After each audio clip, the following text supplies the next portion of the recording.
এই কাণ্ড ছিল সদ্য স্বাধীন বাংলাদেশে অসাধারণ মেধায় চরিত্র মনন দিয়ে তারা ভূমিকা রাখতে পারত, তাদেরকে তারা বেছে বেছে করেছিল। ভারতীয় সেনাবাহিনীর, ভারতীয় গোয়েন্দাদের একটি সুপরিকল্পিত ষড়যন্ত্রের অংশ। কারণ 16ই ডিসেম্বর বিজয়ের প্রাক্কালে হলো, কারা ঘটালো? 8ই ডিসেম্বর বিজয়ের আগে ভারতীয় 36 সেনারা ঢাকায় অবতরণ করেছে, রেকর্ড আছে। এবং অলরেডি তখন রাজধানী ঢাকা সহ তদানীন্তন পূর্ব পাকিস্তান তখন ভারতীয় সেনাদের নিয়ন্ত্রণে। সেই সময় পাকিস্তানি সৈন্য তারা তাদেরকে অভিযুক্ত করেন, রাজাকার আলবদর যে নাম, তাদেরকে বলা হয় স্বাধীনতা বিরোধী, যারা লড়াই করছিলেন। ওই বিজয়ের প্রাক্কালে ভারতীয় সৈন্য যখন রাজধানী সহ গোটা পূর্ব পাকিস্তানকে নিয়ন্ত্রণে নিয়ে নিল, তখন তারা তো নিজেদের আত্মসমর্পণ, নিজেদের প্রাণ বাঁচানো, পালিয়ে যাওয়ার চেষ্টায় তারা ব্যস্ত ছিলেন। কে কাকে খুঁজে কোথায় কাকে হত্যা করবে, নিজেদের জীবন বাঁচাতেই তো তখন তারা ব্যস্ত ছিলেন। রাও ফরমান আলী আত্মসমর্পণকারী একজন পাকিস্তানি জেনারেল, তিনি তার ইন্টারভিউতে বলেছেন আন্তর্জাতিক টেলিগ্রাফ পত্রিকায়, আপনারা আজকের পত্রপত্রিকাও দেখেছেন, তিনি বলেছেন।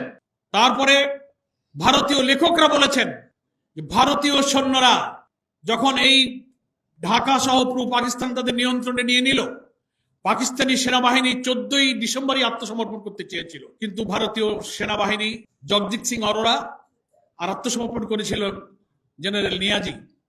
তাদের মধ্যে ডায়ালগ চলছিল আত্মসমর্পণের দিনক্ষণ ঠিক করার জন্য। ভারতীয় সেনা প্রধানদের সেনাবাহিনীর ইচ্ছায় আরো 2 দিন 14 থেকে 16 আত্মসমর্পণের দিনকে শিফট করে 16 তারিখে আত্মসমর্পণের দিন ধার্য করা হয়।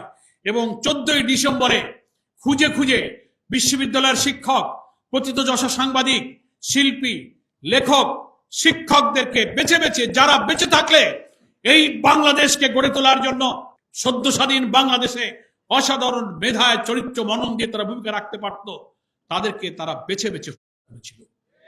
প্রশ্ন আসে, কেন তারা হত্যা করলো? একটি জাতির বিজয়ের পর ধ্বংসপ্রাপ্ত যুদ্ধোত্তর বাংলাদেশকে গড়ার জন্য যে মেধার প্রয়োজন, যে চিন্তার প্রয়োজন, যে ক্রিয়েটিভিটির প্রয়োজন, যে ইনোভেশনের প্রয়োজন, এই জাতির শ্রেষ্ঠ সন্তান বুদ্ধিজীবীদের কাছেই তা ছিল।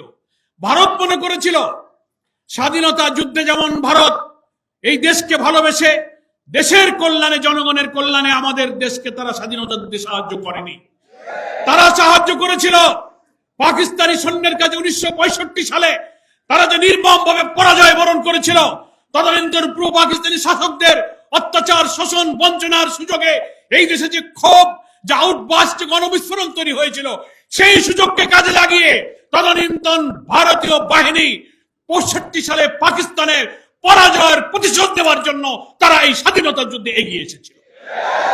তারা মনে করেছিল দেশ যদি স্বাধীন হয়েও যায়, তাহলে এই বাংলাদেশ যেন চিরদিন আমাদের অনুগত এবং আধিপত্যে তারা থাকে।